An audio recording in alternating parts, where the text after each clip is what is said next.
பேரன்பிற்குரிய கல்லூரி பேராசிரியர்களே, மாலை வணக்கம். வலைதளம் வாயிலாக வீடியோக்கள் போட்டு ஏறத்தாழ 10 நாட்கள் ஆகிவிட்டது. பலரும் பல்வேறு வகையான இந்த தலைப்பிலே போடுங்கள், இந்த தலைப்பிலே போடுங்கள் என்று பல்வேறு குறுஞ்செய்திகளையும் நீங்கள் அனுப்பி வருகிறீர்கள். ஆனால் நேர பற்றாக்குறை காரணமாக அதை பதிவேற்றம் செய்ய இயலவில்லை. எனவே இன்றைக்கு கொஞ்சம் நேரம் கிடைத்தது. எனவே இந்த நேரத்தை சரியாக பயனுள்ள வகையில் மாற்றிக்கொள்ள வேண்டும் என்பதற்காக இந்த ஒரு திறனாய்வு குறித்த ஒரு கட்டுரை இந்த வீடியோவில் பதிவேற்றம் செய்கிறேன். வழக்கம் போல நமது பயிற்சி மையத்தில் 7 மணியிலிருந்து மாலை 7 மணியிலிருந்து 9 மணி வரை வகுப்புகள் நடைபெற்று வருகிறது. முற்றிலும் இணையதளம் வாயிலாக நடைபெறக்கூடிய வகுப்பு. அதே போல் தேர்வை பொறுத்த வரைக்கும் வாரத்திற்கு 4 தேர்வுகள் என்கிற அடிப்படையிலே தேர்வும் 9 மணிக்கு மேலே நடைபெற்று வருகிறது. ஒருவேளை நீங்கள் யாராவது இந்த வகுப்பிலே கலந்து கொண்டு பார்க்க வேண்டும் என்று சொன்னால் மாலை வேளைகள் 5:30 மணி வாக்கில் உங்களுக்கு வாட்ஸ்அப் வழியாக மேலே குறிப்பிடப்பட்டிருக்கக்கூடிய இந்த எண்ணிலோ அல்லது கீழே டிஸ்கிரிப்ஷனில் கொடுக்கப்பட்டிருக்கக்கூடிய வாட்ஸ்அப் குழுவினுடைய இணைப்பு இருக்கிறது. அந்த இணைப்பிலேயும் நீங்கள் உள்ளே இணைந்து கொள்ளலாம். உள்ளே இணைந்தவர்கள் நீங்கள் மாதிரி வகுப்பிலே பார்க்க வேண்டும் என்று ஆசைப்பட்டால் ஒரு மெசேஜ் போட்டால் போதும். அன்றைக்கு உங்களுக்கு இணைப்பு அன்றன்று நடைபெறக்கூடிய அந்த வகுப்பினுடைய இணைப்பை அனுப்பி வைக்கிறோம். ஒரு நாட்களில் 2 நாட்கள் நீங்கள் மாதிரி வகுப்பை பார்க்கலாம் என்பதையும் இதன் மூலமாக தெரிவித்துக் கொள்கிறேன். எனவே கீழே கொடுக்கப்பட்டிருக்கக்கூடிய இந்த டிஸ்கிரிப்ஷனை பயன்படுத்திக் கொள்ளுங்கள். இன்றைக்கு இந்த வீடியோவில் நாம் பார்க்க இருக்கின்ற மிக முக்கியமான ஒரு விஷயம் என்ன என்று சொன்னால், கட்டுரை என்கிற அமைப்பிலே நாம் எப்படி நம்மளுடைய கட்டுரைகள் அமைய வேண்டும், அந்த கட்டுரையினுடைய செறிவு எப்படி இருக்க வேண்டும், நாம் பயன்படுத்தக்கூடிய வார்த்தைகள் எப்படிப்பட்ட வார்த்தைகளாக நாம் பயன்படுத்த வேண்டும் என்பது குறித்து தான் இந்த கட்டுரை பார்க்க போகிறோம். இது திறனாய்வாக இருந்தாலும் கூட இந்த கட்டுரை சிலப்பதிகாரம் என்கிற ஒரு காப்பியத்தில் கண்ணகி என்கிற ஒரு கதாபாத்திரத்தை மையமாக வைத்துக்கொண்டு எழுதப்பட்ட ஒரு கட்டுரை. ரொம்ப அற்புதமான கட்டுரை. இதில் சொற்கள் ஏற்கனவே நான் உங்களுக்கு குறிப்பிட்டது போல எவ்வளவுக்கு எவ்வளவு சொற்களை செதுக்க முடியுமோ அப்படி சொற்களை செதுக்கி இருக்கிறார்கள். தேவையில்லாத ஒரு சொல் கூட இந்த கட்டுரையில் இருக்காது என்பது என்னுடைய கணிப்பு. எனவே நம்மளுடைய கட்டுரையும் இப்படித்தான் அமைய வேண்டும். வெறுமனே இலக்கிய வரலாற்றை படித்துவிட்டு அந்த இலக்கிய வரலாற்றில் இருக்கக்கூடிய செய்திகளை நாம் எழுதுகிறோம் என்று சொன்னால், ஒரு 40,000 பேர் எழுதக்கூடிய இடத்தில் 40,000 பேரும் அதைத்தான் செய்வார்கள் என்பதை நீங்கள் முதலிலே மனதிற்குள்ளாக பதிய வைத்து கொள்ள வேண்டும். தேர்வுக்கு படிப்பது என்பது வேறு, ஒரு முறை பார்த்துவிட்டு சென்று படிப்பது தேர்வு எழுதுவது என்பது வேறு. போட்டித் தேர்வுக்கு படிப்பது என்பது வேறு, அல்லது ஒரு முறை ஒரு பாடத்திட்டம் முழுவதையும் ஒரு முறை பார்த்து விட்டு போய் அங்கே எழுதுவது என்பது வேறு. இங்கு பயிற்சி இல்லை அப்படின்னு சொன்னால், சரியான முறையான பயிற்சி இல்லை அப்படின்னு சொன்னால் நம்மால் எதையும் சாதிக்க முடியாது அப்படின்றத முதல்ல நீங்கள் மனதிற்குள்ளாக உள்வாங்கி கொள்ள வேண்டும். அதற்காக நீங்கள் போட்டி தேர்வு மையங்களுக்கு சென்று தான் படிக்க வேண்டும் என்று நான் சொல்லவே மாட்டேன். ஏன் என்று சொன்னால், நறுமலர் தீபத்திலே உள்ளே இருக்கக்கூடிய நிறைய வீடியோக்களை நீங்கள் பார்த்திருப்பீர்கள். நீங்கள் போட்டித் தேர்வுக்கு செல்ல வேண்டிய அவசியமே இல்லை என்பதற்கான அந்த விஷயங்களை கூட உள்ளே கொடுத்திருக்கிறேன். எனவே நீங்கள் பயிற்சி எடுத்துக்கொள்ளுங்கள். அது எங்கிருந்து எடுத்துக்கொண்டாலும் சரியான முறையிலே படித்தால் சரி, சரியான அந்த பயிற்சியை எடுத்துக்கொண்டால் மட்டுமே போதுமானது. ஒரு கட்டுரை எழுதி பாருங்கள். அந்த கட்டுரை எழுதுகிற போது உங்களுக்கு எவ்வளவு சிக்கல்கள், நடைமுறை சிக்கல்கள் வருகிறது என்பது உங்களுக்கு தெரியும். ஒரு கட்டுரையை எடுத்துக்கொள்ளுகிற போது நம்மால் ஒரு குறைஞ்சபட்சம் ஒரு 20 நிமிடத்திற்குள்ளாக நமக்கு டிஆர்பியில் கொடுக்கப்பட்டிருக்கக்கூடிய நிமிடங்கள் ஒரு கட்டுரைக்கு 24 நிமிடங்கள். இந்த 24 நிமிடங்களில் 20 நிமிடங்களுக்குள்ளாக நாம் பயிற்சி எடுத்துக்கொண்டால்தான் அங்கே போய் எழுதுகிற போது சில சிக்கல்கள் இருக்கும். அப்பொழுது நாம் 24 நிமிடங்களிலே ஒரு கட்டுரையை முடித்து கொள்ளலாம். இந்த 20 நிமிடங்களுக்குள்ளாக உங்களால் ஒரு 3 பக்க அளவில் ஒரு கட்டுரையை எழுத முடிகிறதா என்பதை ஒரு முறை நீங்கள் சிந்தித்து பார்த்தீர்கள் என்று சொன்னால், எனக்கு தெரிந்து 98% பேராசிரியர்கள் அதில் தொற்றுதான் போகிறார்கள். காரணம் என்னவென்று சொன்னால், அவர்கள் படித்து அந்த கட்டுரை மாதிரியான விஷயங்கள் எல்லாம் எழுதி 10 ஆண்டுகள் 15 ஆண்டுகள் அப்படின்ற மாதிரியான ஒரு சூழல் ஆகிவிட்டது. அதற்கு முறையான பயிற்சி இல்லை என்று சொன்னால், அவர்கள் திரும்ப நாள்தோறும் எழுதி பார்க்கவில்லை என்று சொன்னால், அந்த குறிப்பிட்ட நேரத்திற்குள்ளாக நம்மால் எழுத இயலாது அப்படின்றத முதல்ல நீங்கள் உணரணும். அதுக்காக ஒரு முறை படித்தால் போதும், மேலோட்டமாக படித்தால் போதும், ஒரு முறை எல்லா பாடத்திட்டங்களையும் ஒரு முறை வாசித்து விட்டு போனால் நம்மளால் விடையளித்து விட முடியும் என்று நீங்கள் நினைக்கலாம். ஒருவேளை கட்டுரையில் அப்படி மேலோட்டமாக எழுதுகிற போது நம்மை போலத்தான் 40,000 பேரும் இருப்பார்கள். எனவே எல்லோருக்கும் கிடைக்கிற மதிப்பெண் நமக்கும் கிடைத்தது என்று சொன்னால் நாம் எப்படி வெற்றியாளர்களாக மாற முடியும் என்பதை கொஞ்சம் சிந்தித்து பாருங்கள். எனவே நம்மளுடைய கட்டுரைகளில் எப்படி இருக்க வேண்டும் என்று சொன்னால் தனித்தன்மை ரொம்ப ரொம்ப முக்கியமானதாக இருக்க வேண்டும். அதற்காகத்தான் சிறு சிறு தலைப்புகள், சிறு சிறு வாக்கியங்கள், சரியான மேற்கோள் பாடல்கள் என்று கட்டுரை எழுதுவதற்காக மட்டுமே இதுவரைக்கும் ஒரு குறைஞ்சபட்சம் அந்த கட்டுரைகளை திருத்துவதற்காக மட்டுமே ஒரு 20 மணி நேரத்திற்கு மேலாக நான் செலவு செய்திருக்கிறேன். அந்த அளவிற்கு அவர்களுக்கு சொல்லியும் கூட அவர்கள் இன்னும் பயிற்சி எடுத்துக்கொண்டே இருக்கிறார்கள் என்பதை முதல்ல உணர்ந்து கொள்ளுங்கள். எனவே முறையான பயிற்சி என்பது ரொம்ப ரொம்ப அவசியம்.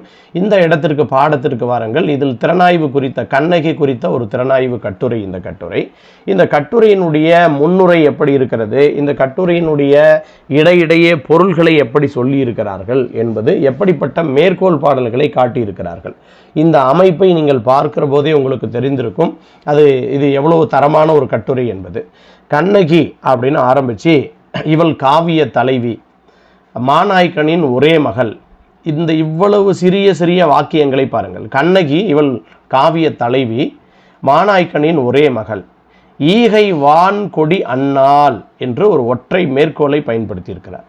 ஒருவேளை நீங்கள் இதை முன்னுரையாக பயன்படுத்த வேண்டும் என்று நினைத்தால் அந்த முன்னுரைக்குள்ளாக ஒரு மேற்கோள் வரக்கூடாது, ஒற்றை மேற்கோளோ இரட்டை மேற்கோளோ வரக்கூடாது. அதை நீங்கள் பார்த்து கொள்ள வேண்டும். ஈகை வான்கொடி அன்னாள் அப்படின்னு என்று அறிமுகப்படுத்துகிறார். ஈகை என்றால் பொன் என்பது பொருள், இவள் ஒளிபெறப் போகிறாள் என்பதுதான் இதனுடைய முன்னோட்டம். அப்போ கண்ணகியை அறிமுகம் செய்கிற போதே, இந்த கட்டுரையின் வாயிலாக அறிமுகம் செய்கிற போதே சரி, இளங்கோவடிகள் கண்ணகியை அறிமுகம் செய்கிற போதே ஈகை வான்கொடி அன்னாள் என்று அறிமுகம் செய்கிறாள். அப்படி என்றால் இந்த பெண் பிற்காலகட்டத்தில் மிகப்பெரிய ஒரு ஒளி பெறப்போகிறாள், ஒட்டுமொத்த உலகத்திற்கே இவள் கற்புக்கரசியாக ஒளி பெற்று திகழப் போகிறாள் என்பதை ஒரு முன்னோட்டமாக, ஒரு உள்ளீடாக, ஒரு உள்ளுரையாக உள்ளே மறைத்து வைத்து அதை எழுதியிருக்கிறார். ஒரு நூல் காலம் கடந்து நிற்க வேண்டும் என்று சொன்னால் அந்த நூலிற்கு பல புனை உத்திகள் ரொம்ப ரொம்ப அவசியம். வெறும் வார்த்தைகளால் எழுதப்படக்கூடிய ஒரு கட்டுரைகளுக்கும் அந்த உள்ளார்ந்த பொருள்களை உள்ளே மறைத்து வைத்து எழுதப்படக்கூடிய கட்டுரைகளுக்கும் இதுதான் வித்தியாசம். மேலோட்டமாக எழுதப்படுகிற வார்த்தைகள், மேலோட்டமாக எழுதப்படுகிற கட்டுரைகள் இதெல்லாம் சில நாட்களிலேயே காணாமல் போய்விடும். ஆனால் உள்ளீடாக சில விஷயங்களை பொருள் ஒரு பொதிந்த ஒரு சூழ்நிலையில் எழுதுகிற போது அந்த கட்டுரைகள் காலம் கடந்து பெறும். அதே போல தான் இந்த காப்பியமும் இன்றைக்கும் 21ஆம் நூற்றாண்டிலேயும் சிலப்பதிகாரம் எல்லோராலும் ரசிக்கப்படுகிறது, சுவைக்கப்படுகிறது. தொட்ட இடங்களிலெல்லாம் தேனூறக்கூடிய ஒரு வகையான காப்பியமாக இது இருக்கிறது என்று சொன்னால் அதற்கு அதுதான் காரணம். உள்ளுக்குள்ளே எக்கச்சக்கமான உத்தி முறைகளை, புனை உத்திகளை கையாண்டு இவர் எழுதியிருக்கிறார். எந்த பக்கம் தொட்டாலும் இனிக்கக்கூடியதாக இந்த காப்பியம் திகழ்வதற்கு அந்த நடைமுறை தான் மிக முக்கியமானது. இந்த நூற்றாண்டு மட்டுமல்ல, இன்னும் இருக்கக்கூடிய பல நூற்றாண்டுகள் இந்த கட்டுரை தாண்டி இருக்கும், அல்லது இந்த காப்பியம் தாண்டி இருக்கும் என்பதுதான் இங்கு உண்மையான விஷயம். சரி, இந்த இடத்துல இவள் வடிவு, திறம் இது முன்னுரையில சொல்லியாச்சு. சரி, அதற்கு பிறகு திருமகளை போன்ற வடிவம், இவளுடைய வடிவம் பற்றி பேசுகிற போது இளங்கோவடிகள் திருமகளை போன்ற வடிவம் என்று சொல்லுகிறார். அருந்ததி போன்ற கற்பும் என்று அவளுடைய கற்புக்கு அருந்ததி நட்சத்திரத்தை இங்கு முறையாக குறிப்பிட்டிருக்கிறார்கள். அதே போல மாதரார் தொழுது ஏத்தத்தக்க நற்குணங்கள் நிரம்பியவள் என்று சொல்லப்படுகிறார். அதற்கான பாடல் வரிகளை நம்ம இங்க பார்க்கிறோம். முதல்ல திருமகளை உருவகம் செய்தார்கள். அதே போல அடுத்த அருந்ததி நட்சத்திரம், அடுத்து இந்த உலகத்தில் இருக்கக்கூடிய எல்லா பெண்களும் இவளை போன்ற நற்குணங்களை கொண்டவர்களாக நாம் இருக்க வேண்டும் என்கிற ஒரு முன்னுதாரண பாத்திரமாக இளங்கோவடிகள் இந்த பெண்ணை படைத்திருக்கிறார். இந்த 3 பாராட்டு மொழிகளை இந்த இடத்துல பார்க்குறோம். வார்த்தைகளில் ரொம்ப செறிவாக கொடுத்திருக்கார். திருமகளை போன்ற வடிவு, அருந்ததியை போன்ற கற்பு, ஒவ்வொரு சிறிய சிறிய வாக்கியங்களை பாருங்கள். ஆய்வு நடைக்கு இதுதான் சரியான ஒரு முறை. அதற்கடுத்தது மாதரார் தொழுது ஏத்தத்தக்க நற்குணங்கள் நிரம்பியவள் என்று சொல்லுகிறாள். அதற்கான பாடல் வரிகளை பொறுத்த வரைக்கும் அவளும் தான் போதிலார் திருவினாள், இந்த மாதிரியான மேற்கோள்களை அவசியம் பயன்படுத்த வேண்டும். புகழ் உடை வடிவு என்றும் தீதிலா வடமீனின் திறம் இவள் திறம் என்றும் மாதரார் தொழுது ஏத்த வயங்கிய பெருங்குணத்து காதலால் என்று ஒரு அழகான ஒரு பாராட்டு மொழியை இங்கே கொடுத்திருக்கிறார். இப்போ இப்படிப்பட்ட ஒரு ஒரு கட்டுரை முதலாக ஒரு இந்த அடிப்படையில் வருகிற போது, இப்படிப்பட்ட வார்த்தைகளோடு செதுக்கப்படுகிற போது, சரியான மேற்கோள் கொடுக்கப்படுகிற போது அந்த கட்டுரை மிக சிறந்த கட்டுரையாக அமையும் என்பதில் எந்த விதமான மாற்றமும் இல்லை. இந்த இடத்தில் 3 செய்திகள் அறிமுகப்படுத்தப்படுகின்றன. என்ன என்று பார்க்கிற போது, ஏற்கனவே இவள் தெய்வத்தோடு ஓமைக்கப்படுகிறாள் ஒன்று, மற்றொன்று இவளுடைய கற்பினுடைய திறம், மூன்றாவது இவளுடைய நற்குணங்கள். இந்த 3மே கண்ணகியினுடைய குணச்சித்திரங்களாக இருக்கிறது என்று கண்ணகியை அறிமுகம் செய்கிற போது இளங்கோவடிகள் இதை பயன்படுத்துகிறார். இப்பொழுது உங்களுக்கு தெரிந்திருக்கும் என்ன என்று சொன்னால், இந்த பெண் பிற்கால கட்டத்திலே தெய்வமாக போகிறாள், இவள் தெய்வமாகிறாள் என்பதற்கான அறிவிப்புகள் தான் இது. இதிலே முதல் காட்சியே உங்களுக்கு தெரிந்திருக்கும், இவள் தெய்வத்தோடு ஓமிக்கப்படுகிற போதே தெரிந்திருக்கும். இரண்டாவது இவளுடைய கற்பினுடைய திறமும், மூன்றாவது இவளுடைய நற்குணங்கள், இது அனைத்துமே அவளுடைய பண்பாக சொல்லுகிற போது இவள் தெய்வமாக போகிறாள் என்பதற்கான ஒரு அறிவிப்பாக. இன்னும் சொல்ல போனோம்னா தொல்காப்பியத்தில் முன்னம் அப்படின்னு ஒன்று சொல்லுவாங்க, குறிப்பு அப்படின்னு சொல்லுவாங்க. அதனால் அது இந்த பெண்ணை அறிமுகம் செய்கிற போதே தொல்காப்பியத்தினுடைய குறிப்புகளை, அந்த முன்னத்தை சரியாக இங்கு பயன்படுத்தியிருக்கிறார்.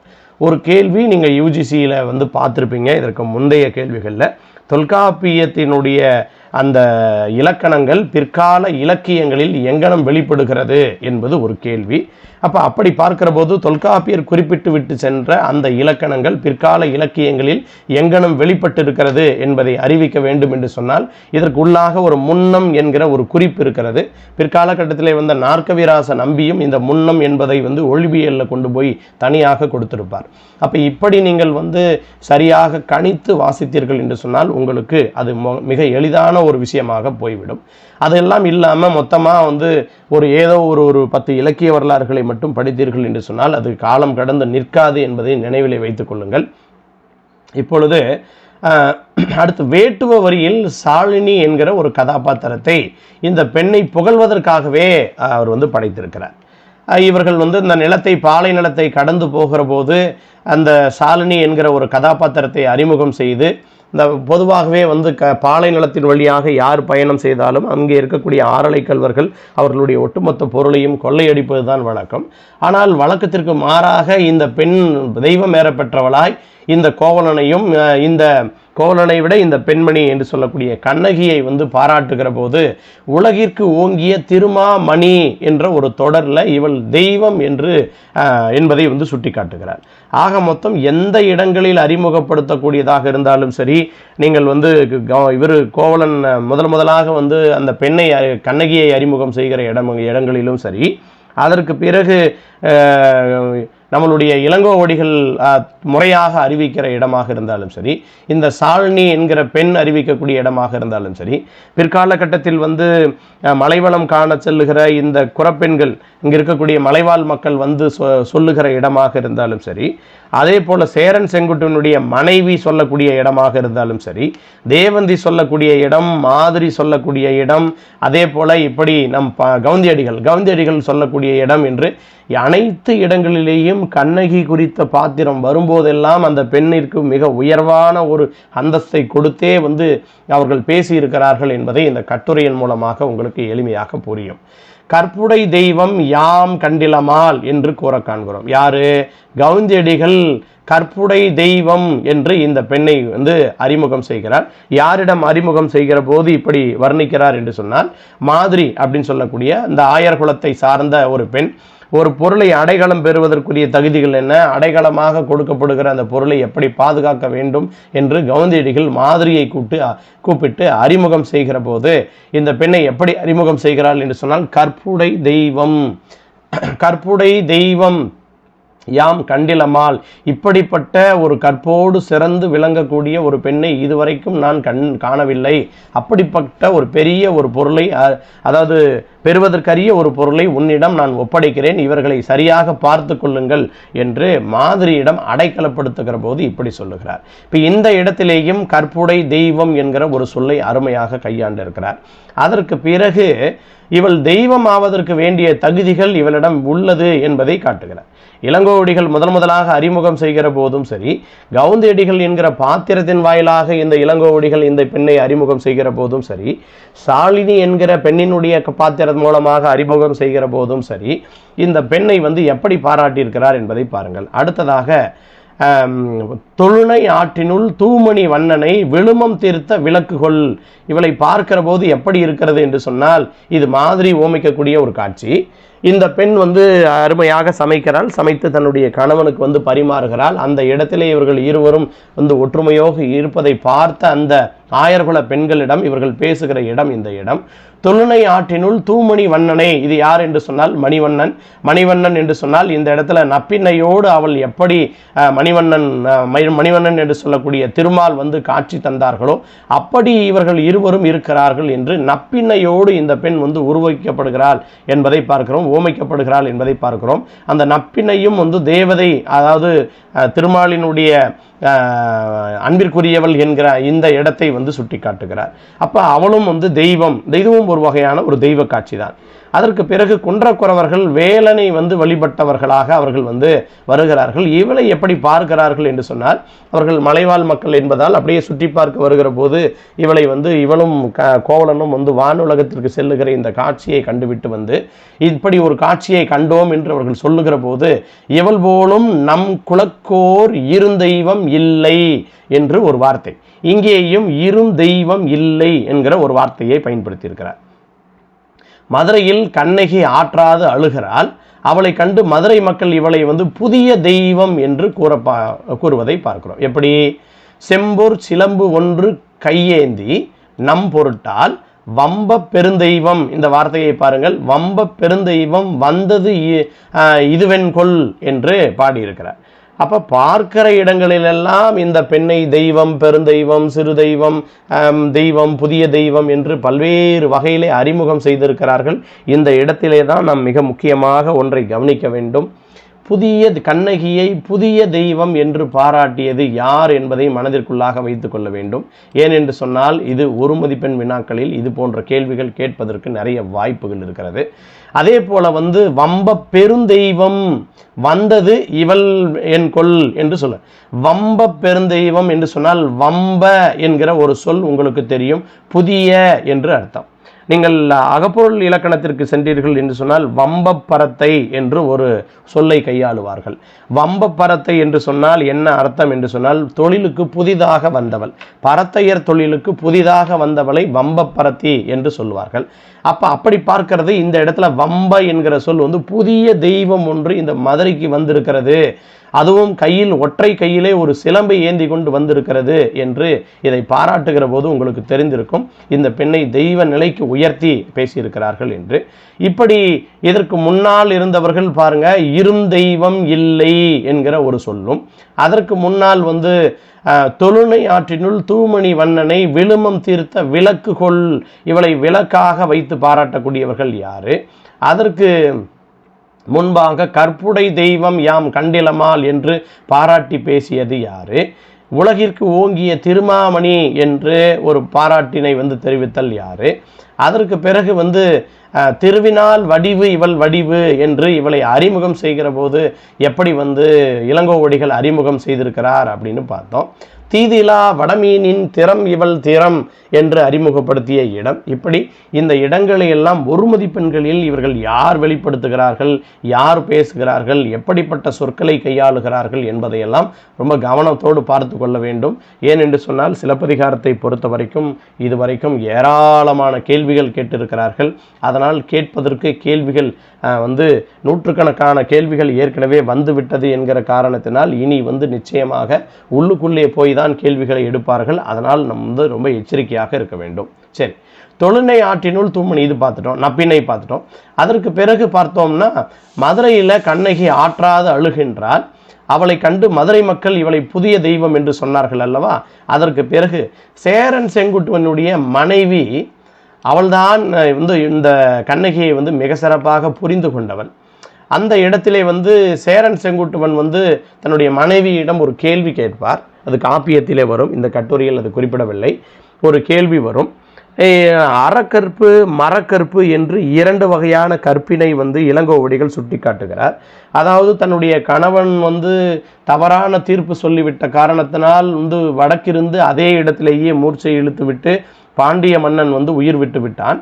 அந்த பாண்டிய மன்னன் இறந்தான் என்று கேள்விப்பட்ட உடனேயே தன்னுடைய இந்த பாண்டிமாதேவியும் அதே இடத்திலேயே இறந்து விட்டால் இவள் சிறந்த கற்புடையவளா, அல்லது தன்னுடைய கணவனுக்கு இப்படி ஒரு தவறான தீர்ப்பு வழங்கப்பட்டு விட்டது, தவறான ஒரு தீர்ப்பின் காரணமாக கொல்லப்பட்டான் என்று கேள்விப்பட்ட உடனேயே வீட்டிற்குள்ளாகி அடங்கி கிடக்காமல் நேரடியாக ஒரு அரசனை சென்று அந்த அரசனிடம் வாதாடி அந்த வழக்கிலே வெற்றி பெற்று அந்த அரசன் வினையின் காரணமாக அவன் அதே இடத்திலே உயிரை விட தன்னுடைய கணவனுக்காக இப்படி ஒரு போராட்ட ஒரு நிலையை வைத்து கொண்டிருந்த இந்த பெண் சிறந்தவளா, கண்ணகி சிறந்தவளா, பாண்டிமா தேவி சிறந்தவளா என்று சேரன் செங்குட்டுவன் யாரிடம் கேள்வி கேட்பார் என்று சொன்னால் தன்னுடைய மனைவியிடம் கேட்பார். அப்பொழுது அந்த பெண் மிக சாமர்த்தியமாக ஒரு பதிலை சொல்லியிருக்கிறார். அறக்கற்பு என்று வருகிற போது அது பாண்டிமாதேவியை சேரும், அது அறத்தோடு அவள் உயிரை விட்டிருக்கிறாள். மரக்கற்பு என்று வருகிற போது ஒரு வீரமிக்க ஒரு பெண்மணியாக விளங்குகிற இது கண்ணகியை சாரும் என்று இருவருமே தொழுது ஏற்றுவதற்கு நிலையுடையவர்கள். எனவே இவர்களுடைய பெருமையை இந்த உலகிற்கு நிலைநாட்ட வேண்டியது உங்களுடைய கடமை என்று மனைவி சொல்லியதற்கு பிறகுதான் சேரன் செங்குட்டுவனே என்ன செய்கிறார் என்று சொன்னால் உண்மையிலேயே இந்த பெண்ணை உயர்ந்த நிலைக்கு கொண்டு போக வேண்டும் என்று சொல்லுகிறார். அது மட்டுமல்லாது தன்னுடைய தம்பி படைத்த காப்பியம், இளங்கோவடிகள் தன்னுடைய தம்பி சொல்லால் ஒரு காப்பியத்தை சிலப்பதிகாரமாக படைத்திருக்கிறான். அப்படிப்பட்ட அந்த காப்பியத்திற்கு கல்லால் ஒரு சிலை வடிக்க வேண்டும் என்கிற எண்ணம் அவனுக்கு வருகிறது. அவனை சார்ந்திருக்கக்கூடிய அமைச்சர்கள் எல்லாம் அவரிடம் சொல்லுவார்கள், இதற்கு முந்தைய காலகட்டங்களில் உன்னுடைய தாயார்களுக்கு, நம்மளுடைய பரம்பரையில் நம்மளுடைய தாயார்களுக்கு இதே கங்கை பகுதிகளில் இருந்து ஒரு பெரிய ஒரு கல்லை எடுத்து ஒரு சிலையை அமைத்து காட்டிய அந்த பரம்பரையில் வந்தவர்கள் நாம். இப்பொழுது இந்த பெண்ணிற்கும் நாம் பொதிய மலையில் இருந்து கற்களை எடுத்துக்கொண்டு சிலையை நாட்டுவோம் என்று அங்கு இருக்கக்கூடியவர்கள் அறிவுரை சொல்லுகிற போது இந்த அரசன் தான் வேண்டாம், பொதிய மலையில் இருந்து இந்த கற்களை கொண்டு சிறப்பு சேர்ப்பது சிறப்பாகாது, இமயமலையிலிருந்து கற்களை கொண்டு வருவதுதான் மிக சிறப்பானது. ஏன் என்று சொன்னால் அங்கேதான் நிறைய அந்தணர்கள் தவம் செய்து கொண்டிருக்கிறார்கள்.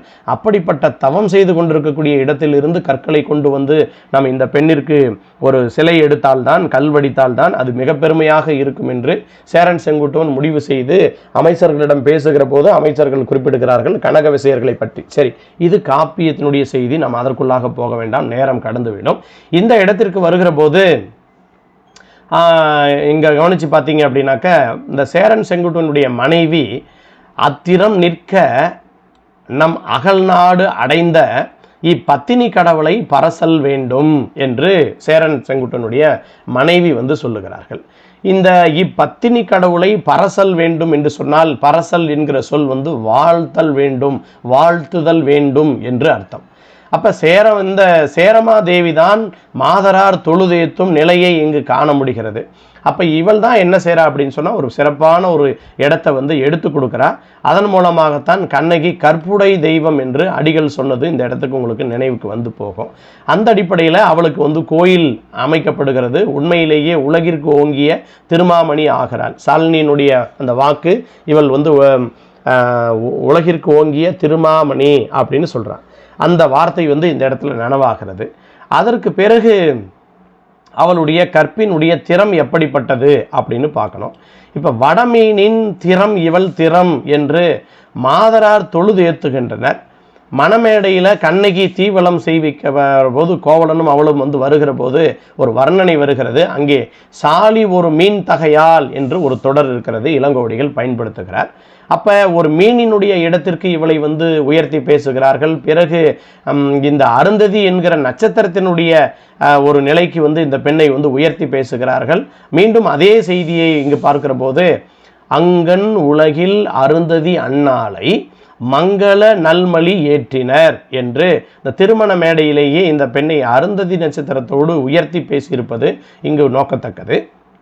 அதற்கு பிறகு தேவந்தி இவளை தெய்வத்தை வழிபடும்படி கூறுகிறாள். எந்த இடம்? இது ஆயர்பாடியில், இங்கு அடைக்கலமாக பெற்ற இடத்துல தேவந்தி இவளை தெய்வத்தை வழிபடும்படி கூறுகிறாள். காரணம் என்ன என்று சொன்னால், இவள் மனதிற்குள்ளாக ஒரு வகையான கனவு கண்டிருக்கிறாள். அந்த கனவின்படி இவளுக்கு ஏதோ ஒரு வகையான கோவலனுக்கும் இவளுக்கும் ஒரு தீங்கு நேர்கிறது என்பதை உணர்ந்து இதை தேவந்தியிடம் பகிர்கிற போது, அப்பொழுது அந்த பெண் சொல்லுகிறாள், சரி, நாம் இருவரும் சோமகுண்டம் சூரியகுண்டம் என்று 2 நீர் சுனைகள் இருக்கிறது, அங்கே போய் காமனை வழிபட்டால் நம்மளுடைய கணவனை அடைந்து இன்புறுவர் என்கிற ஒரு ஐதீகம் இருக்கிறது. எனவே நாம் இருவரும் அந்த இடத்திற்கு சென்று வழிபாடு செய்யலாம் என்று அந்த பெண் வேண்டுகிற போது, தோல்வி வேண்டுகிற போது, இவள் உடனே பீடு அன்று என்று மறுத்து விடுகிறார். பீடு அன்று என்று சொன்னால் என்ன அர்த்தம் என்று சொன்னால், கணவனை தவிர பிற தெய்வங்களை நான் வழிபட மாட்டேன், அப்படி வழிபடுகிற மரபிலே நான் வந்தவள் அல்ல, நான் கணவனை மட்டுமே வழிபாடு செய்யக்கூடியவள், எனக்கு அது பொருந்தாது என்று சொல்லிவிடுகிறாள்.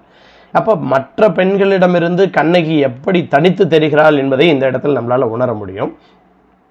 அப்போ காமனை வழிபட அவள் நினைக்கவில்லை, தெய்வம் தொழாள், நம்ம திருவள்ளுவர் சொன்னது தான். எப்பொழுது இந்த தெய்வம் தொழால் தன்னுடைய கணவனையே தொழுகிறார்களோ அப்படிப்பட்ட பத்தினி பெண்கள் சொல்லுகிற போது, மாமழையும் பெய்யென்று சொன்னால் உடனேயே பெய்கிற அளவிற்கு இந்த மாமழையும் இருக்கும் என்பதை இந்த இடத்திலே சுட்டி காட்டுகிறோம். இந்த இடத்திலேயும் நீங்கள் ஒரு விஷயத்தை நினைவிலே வைத்துக் கொள்ள வேண்டும்.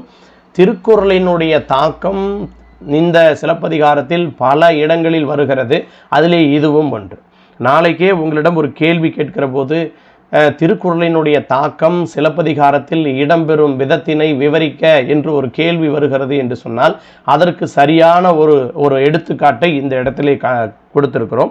இப்படி நாம் பல வேளைகளில் பல திசைகளில் இருந்து இப்படி கேள்வி வந்தால் என்ன செய்வது, இப்படி கேள்வி வந்தால் என்ன செய்வது என்று நமக்குள்ளாகவே கேள்விகளை கேட்டு கேட்டு அதற்கு தகுந்தாற் போல விடையளித்து பழகுதல் வேண்டும். அதுதான் போட்டித் தேர்வுக்கு தயாராகிறவர்களுடைய மிக முக்கியமான ஒரு கடமை. அதுதான் வெறுமனே அதாவது நான் பல இடங்களிலே வகுப்புகளிலேயும் சொல்லியிருக்கிறேன், போட்டித் தேர்வுக்கு தயாராவது என்பது மிக சிறந்த ஒரு கலை என்று சொல்லியிருக்கிறேன். இது வெறுமனே ஒரு பார்ட் டைமாக நாம் நாள்தோறும் வேறு ஒரு வேலையை பார்ப்போம், வேறு ஒரு வேலையை பார்த்துவிட்டு எப்பொழுதெல்லாம் நேரம் கிடைக்கிறதோ அந்த நேரங்களில் படித்து நாம் தேர்ச்சி பெற்று விடலாம் என்று நீங்கள் நினைத்தீர்கள் என்று சொன்னால், அது நீங்கள் கொஞ்சம் யோசிக்க வேண்டும். ஏனென்று சொன்னால், ஒரு 8 மணி நேரம் நீங்கள் வேறு ஒரு இடத்திலே வேலை செய்கிறீர்கள் என்று சொன்னால், அந்த 8 மணி நேரமும் வேலை செய்துவிட்டு குடும்ப சூழலில் ஈடுபடுகிற போது பல்வேறு அன்றாட கடமைகள் என்று சிலதெல்லாம் இருக்கிறது. அந்த கடமைகளிலெல்லாம் ஈடுபட்டு விட்டு வெறும் 1 மணி நேரம் 2 மணி நேரம் தான் என்னால் ஒதுக்க முடிகிறது என்று நீங்கள் அதற்காக 1 மணி நேரத்தை ஒதுக்குகிறீர்கள், 2 மணி நேரத்தை ஒதுக்குகிறீர்கள் என்று சொன்னால், நமக்கு கொடுக்கப்பட்டிருக்கக்கூடிய பாடத்திட்டம் மிகப்பெரிய பாடத்திட்டம். தமிழ் இலக்கியத்தில் என்னென்ன இருக்கிறதோ அவ்வளவையும் கொண்டு இந்த பாடத்திட்டத்திலே கொடுத்திருக்கிறார்கள். அதை அனைத்தையும் 1 மணி நேரம் 2 மணி நேரம் செலவு செய்தால் மட்டுமே நம்மால் படித்துவிட முடியும் என்பது ஒரு வேளை தேர்வு தள்ளி போய் நிறைய காலம் கிடைக்கிறது, இந்த நிறைய வழக்குகள் இருக்கிறது, அதன் காரணமாக இன்னும் ஒரு 2 மாத காலம் 3 மாத காலம் ஒரு 6 மாத காலம் கிடைக்கிறது என்று சொன்னால் வேண்டுமானால் அது சாத்தியமாக இருக்கும். ஆனால் ஒரு நாளைக்கு குறைஞ்சபட்சம் 4 மணி நேரம் நீங்கள் செலவு செய்தே ஆக வேண்டும். அப்பொழுதுதான் நீங்கள் என்ன செய்ய முடியும் என்று சொன்னால், இப்படிப்பட்ட போட்டித் தேர்வுகள் ரொம்ப எளிதாக இருக்க வேண்டும். எனவே உடனே நீங்கள் நான் 1 மணி நேரம் தான் செலவு செய்கிறேன், எனக்கு நீங்கள் சொல்லுவதை பார்த்து ஒரு பயம் ஏற்படுகிறது என்று பயப்பட வேண்டாம். அந்த 1 மணி நேரமும் 2 மணி நேரமும் வேறு எந்த சிந்தனையும் இல்லாமல் முறையாக படித்து, அந்த 1 மணி நேரம் 2 மணி நேரம் படித்ததை அந்த நாள் முழுவதும் மனதிற்குள்ளாக அசை போடுகிற மரபிலே நீங்கள் இருக்கிறீர்கள் என்று சொன்னால், அந்த 2 மணி நேரமே போதுமானது என்று கூட என்னால் சொல்ல வேண்டும். ஆனால் அப்படிப்பட்ட படிப்பவர்கள் வாசிக்கிறவர்கள் இன்றைக்கு இருக்கிறார்களா என்பதையும் ஒரு முறை நாம் திரும்பி பார்த்து கொள்ள வேண்டும். ஒரு முறை கண்ணாடியின் முன்பு நின்று நம்மை நாமே பார்த்து கொள்ளலாம். சரி, பிறகு இவள் கணவனை வழிபட வேண்டுமே தவிர காமனை வழிபட வேண்டாம் என்று சொல்லுகிற போது இந்த இடத்திலே நாம் பார்க்கிறோம். காரணம் என்ன என்று சொன்னால், இந்த காமனை வழிபாடு செய்தோம் என்று சொன்னால் நமக்கு மகிழ்ச்சி கிடைக்கும். ஆனால் அதைவிட எது இன்வால்வைக்கு எது ரொம்ப முக்கியமானது என்று பார்க்கிற போது அது அன்புதான் அடிப்படையாக இருக்கிறது. அதனால்தான் இவள் பீடு அன்று நான் கணவனை வணங்கத்தக்கவள் என்று சொல்லுகிறாள். இந்த இடம் அவளுடைய உயர்வு நமக்கு புலப்படுகிறது. அது மட்டும் அல்லாது, கோவலன் உண்டு இனிதிருந்து அவள் செயலை வியக்குகிற போது அவனுடைய பெற்றோர்கள் வருந்தினார்கள் என்று கூறுகிறாளே தவிர, அவளை அதை தவிர தான் வருந்தியதாக இந்த பெண் ஒரு இடத்தில் கூட சொல்லவில்லை. இப்படிப்பட்ட எனக்கு போற்றா ஒழுக்கம் புரிந்தீர் அப்படின்ற ஒரு வார்த்தை தான் அந்த பெண் பயன்படுத்துகிறாள். அதுவும் கூட இது மாதிரி என்னுடைய மாமியார் மாமனார்களை சரியாக கவனிக்கவில்லை, விருந்து யாராவது வந்தார்கள் என்று சொன்னால் அவர்கள் முன் நான் நடிக்க வேண்டியதாயிற்று அப்படின்னு சொல்லுகிறாளே தவிர, அதற்காக சொல்லுகிறாளே தவிர நான் சிரமப்பட்டேன் என்று அந்த பெண் வாய் திறந்து சொல்லவில்லை என்பதை இந்த இடத்துல சுட்டி காட்டுகிறார்கள்.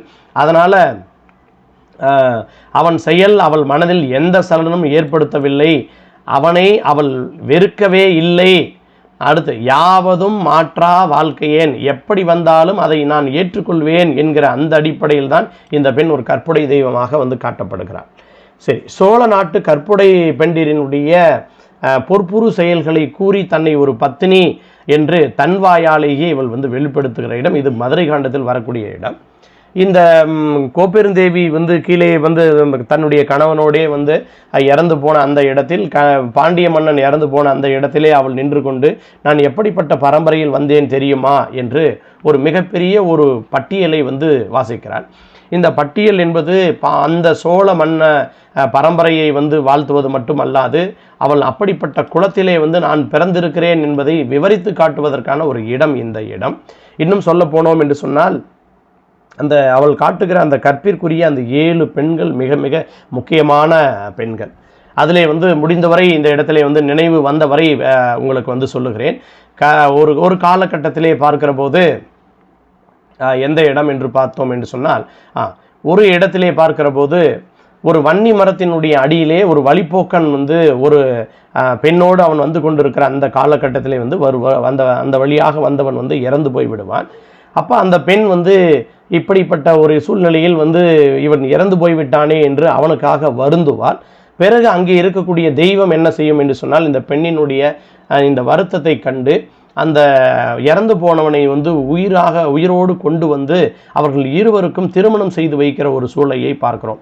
இப்படிப்பட்ட ஒரு கற்பிற்குரிய அரசி என்று ஒரு கற்பிற்குரிய சிறந்த பெண்ணை முதலாக நம்மளுடைய கண்ணகி சான்றாக காட்டுகிறார்கள். அதற்கு அடுத்ததாக இன்னொரு பெண்ணை காட்டுவார்கள். ஒரு நாள் மணர் இந்த பாவையில் 2 தோழிகள் விளையாடி கொண்டிருக்கிற போது இந்த மணலிலே செய்து வைத்திருக்கக்கூடிய இந்த பொம்மை தான் உன்னுடைய கணவன் என்று இன்னொரு பெண் சொல்லிவிட, உண்மையிலேயே அதையே நம்பிய அந்த பெண் அந்த கடல் அலைகளால் அந்த மணல் பாவை கரைந்து விடாதவாறு அவள் அப்படியே பார்த்து கொண்டிருந்தாள் என்று பார்க்கிறோம். அதுவும் ஒரு மணல் திட்டாகவே உருவாகிவிட்டது என்று பார்க்கிறோம். இது 2வதாக அவள் சொல்லுகிற பட்டியலிடுகிற கற்புக்கரசியாக இருக்கக்கூடிய ஒரு பெண். அதற்கு அடுத்து 3வது இடத்திற்கு போகிற போது, இந்த இடத்திற்கு நீங்கள் பார்த்தீர்கள் என்று சொன்னால் இன்னொரு பெண்ணை அறிமுகம் செய்கிறார். என்ன என்று சொன்னோம் என்று சொன்னால், இந்த கரிகாட் சோழனுடைய புதல்வியாக இருக்கக்கூடிய ஆதிமந்தி தான் விரும்பிய வஞ்சி நாட்டரசன் ஆட்டனத்தியை மணந்து செய்கிறார். ஒரு முறை காவிரியில் நீராடுகிற போது அந்த காவிரி நீரால் அடித்து செல்லப்படுகிற அவன் கடலில் தள்ளப்படுகிறான். ஆதிமந்தி கடற்கரையினுடைய வழியாகவே கடலை அடைந்து வருந்து நின்று அவள் என்ன செய்கிறாள் என்று சொன்னால், அவளுடைய அந்த கற்பினுடைய திறத்தை பார்த்து தெய்வமே அவனை திரும்ப கொண்டு கரையிலே சேர்த்து விடுகிறது என்று பார்க்கிறோம். இது 3வதாக அந்த பெண் சொல்லக்கூடிய கற்பு. இப்போ முதலாவதாக நம்ம பார்த்த இந்த கற்புக்கரசி என்று சொல்லக்கூடியவள் ஒரு பகற் பொழுதுல வன்னி மரத்தடியில் அங்கு தங்கி இருக்கக்கூடிய ஒரு வழிப்போக்கனை பாம்பு தீண்டி நினைவில் விட்டது. பாம்பு தீண்டி அவன் இறந்து போய் விடுவான்.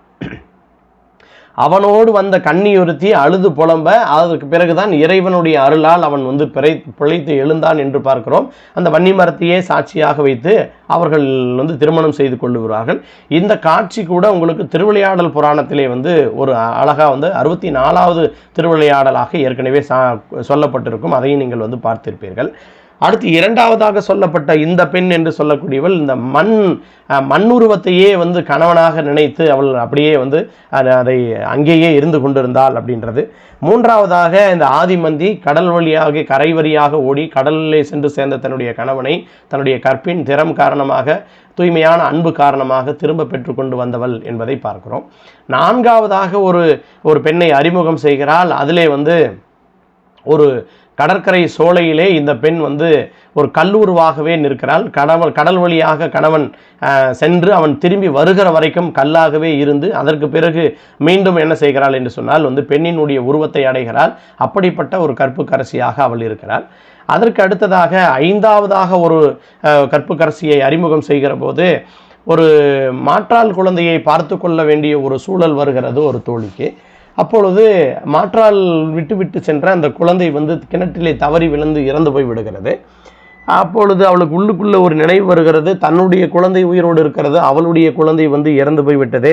அவள் வந்த பிறகு அவள் என்ன நினைப்பாள் என்று தன்னுடைய குழந்தையையும் அவள் கிணற்றிலே போட்டு வந்து கொன்றுவிட, அதற்கு பிறகு இவளுடைய அந்த நட்பினுடைய திறத்தை எடுத்து காட்டுவதற்காகவே 2 குழந்தைகளும் வந்து உயிரோடு மீண்டு வருகிறாள் என்பதை பார்க்கிறோம். அப்படிப்பட்ட கற்புக்கரசியாக 5வது பெண்ணை காட்டுகிறாள். அடுத்த 6வது பெண் காமுகன் ஒருவன் இந்த பெண்ணை பார்த்து கொண்டே இருக்கிற போது, கணவன் வெளியூர் செல்வதற்காக தயாராகி கொண்டிருக்கிற போது, வெளியூர் சென்ற கணவன் மீண்டும் வீட்டிற்கு வருகிற வரை தன்னுடைய முகத்தை குரங்காக மாற்றிக்கொள்ளுகிற ஒரு சூழலை பார்க்கிறோம். இது ஒரு கற்புக்கரசி. அடுத்து கடைசியாக பார்க்கிற போது ஒரு விசித்திரமான ஒரு கதை. ஒரு நாள் 2 தோழிகள், சம்பந்தப்பட்ட 2 தோழிகள் இருவரும் கடற்கரையிலே ஒரு ஒப்பந்தத்தை செய்து கொள்வார்கள். நாம் இருவரும் இணை பிரியாமல் இருக்க வேண்டும். ஒருவேளை எனக்கு முன்னர் திருமணமானாலும் உனக்கு முன்னர் திருமணமானாலும், உனக்கு ஒரு பையன் பிறந்தாலும் எனக்கு ஒரு பையன் பிறந்தாலும், இருவருமே ஒருவரை ஒருவர் வந்து பெண் எடுத்துக்கொள்ள வேண்டும், நாம் இருவரும் சம்மந்தியாக வேண்டும் என்று உடன்படிக்கை செய்து கொள்கிறார்கள். ஆனால் விதியின் வசத்தால் அதில் ஒருவருக்கு முன்னதே இந்த திருமணமாகி விடுகிறது, ஒருத்தருக்கு காலதாமதமாக திருமணமாகிறது. முன்னரே திருமணமானவளுக்கு ஒரு பெண் குழந்தை பிறந்து அது ஒரு உரிய வயதை அடைந்து விடுகிற அளவிற்கு வளர்ந்து விடுகிறாள். அடுத்ததாக 2வதாக திருமணம் செய்தவள் இப்பொழுதுதான் கருவுற்று ஒரு ஆண் குழந்தையை பெற்றெடுத்திருக்கிறாள். ஒரு நாள் இந்த முன்னரே திருமணம் செய்து கொண்டு ஒரு பருவ பெண்ணின் வயதில் இருக்கக்கூடிய அந்த தாயார், பெண் சொல் என்பது பேதமைதானே என்று தனியாக புலம்பிக் கொண்டிருப்பதை கேட்ட அவளுடைய மகள், ஏன் இப்படி புலம்புகிறீர்கள் என்பதை கேட்டவுடனேயே அவள் சொல்லுகிறாள், ஒரு நாள் நாங்கள் இருவரும் இப்படி உடன்படிக்கை செய்து கொண்டோம். அந்த உடன்படிக்கையை, அந்த சொன்னை வந்து என்னால் காப்பாற்ற இயலவில்லை. என்னதான் இருந்தாலும் பெண் சொல் என்பது அதாவது பேதமையோடு போய்விட்டதே என்று அவள் புலம்பிக் கொண்டிருக்கிற போது, நீ ஒன்றும் கவலைப்படாதே, அந்த குழந்தையை நான் திருமணம் செய்து கொள்ளுகிறேன் என்று இந்த பெண் வந்து தன்னுடைய தாயினுடைய வாக்கை காப்பாற்றுவாள். அப்போ இப்படி 7 பெண்களை என்ன செய்கிறாள் என்று சொன்னால் தொடர்ந்து வலியுறுத்தி அப்படிப்பட்ட பரம்பரையிலே நான் வந்தவள் என்று சொல்லுகிறார். இப்பொழுது கண்ணகியினுடைய பாத்திரம் இன்னும் எவ்வளவுக்கு எவ்வளவு உயர்ந்திருக்கும் என்பது உங்களுக்கு தெரிந்திருக்கும். வசதிமிக்க வாழ்க்கையை விட்டுவிட்டு அசதிமிக்க வழிப்பயணத்தை மேற்கொண்டதை வந்து இவள் வியக்கின்றான் அப்படின்றத பார்க்குறோம். யாரு? கோவலன் வியக்கிறான். அந்த இடத்துல சில அடிகளை எடுத்து சொல்லுகிறான். இந்த இடத்தில் பார்க்கிற போது அவன் 2வதாக இந்த பெண்ணை வர்ணிக்கிற இடம் இதுதான். முதலிரவு அறையிலே வந்து வர்ணித்த அந்த வர்ணிப்பு உங்கள் அனைவருக்கும் தெரிந்திருக்கும். அதே போல 2வது இடமாக இந்த பெண்ணை வந்து பாராட்டுகிற போது, குடிமுதல் சுற்றமும் குற்றிலையோரும் அடியோர் பாங்கும் ஆயமும் நீங்கி நாணமும் மடனும் நல்லோர் ஏத்தும் பேணிய கற்பும் பெருந்துணையாக என்னோடு போந்து ஈங்கு என் துயர் களைந்த பொன்னே கொடியே புனைப்பூங்கோதாய் அப்படின்னு சொல்லிட்டு, நானின் பாவாய் நீ நில விளக்கே கற்பின் கொழுந்தே பொற்பின் செல்வி என்று 2வது முறையாக இந்த பெண்ணை மனதார பாராட்டுகிற இடம் இந்த இடம். இதை நீங்கள் இந்த காணொளி மூலமாக பார்த்து கொண்டிருக்கிறீர்கள். இந்த இடத்திலே பார்க்கிற போது இனி 3வதாக அவளை வந்து இளங்கோவடிகள் அறிமுகப்படுத்தும் போது, பெருங்குணத்து காதலால் அப்படின்றத இந்த இடத்துல நீங்கள் என்ன செய்யணும் அப்படின்னா எடுத்துக்கொண்டு பார்க்க வேண்டும். அப்போ பொருள் இழந்து அவன் வாழ்ந்தபோது அவன் சோர்வை போக்கியவளாக கண்ணகி இருக்கிறார். அப்பொழுது அவள் ஒரு வாசகம் சொல்கிறார், சிலம்புல என்று சொல்லுகிறார். அப்படின்னா என்ன அர்த்தம் அப்படின்னா, நீ ஒன்றும் கவலைப்படாதே, பொருள்களை இழந்தாலும் என்னிடம் சிலம்பு என்று ஒன்று இருக்கிறது என்று சொல்லுகிறாள். அதை அவள் கொடுக்கிற போதும் மகிழ்ச்சியோடு ஒரு சிரித்த முகத்தோடு தான் கொடுக்கிறாள். எவ்வளவு சோகம் தனக்குள்ளாக இருந்தாலும் அதை மறைத்து கொண்டு இப்படி தான் கொடுக்கிறாள். அவள் துன்பம் கண்டு சோர்ந்தது இல்லை. சிலம்புல கொல்லும் என்று கூறும்போது நகைமுகம் காட்டுகிறார். இடுக்கண் வருங்கால் நகுக என்று வள்ளுவர் வாக்கினை இந்த இடத்துல நினைத்து கொள்ளுங்கள்.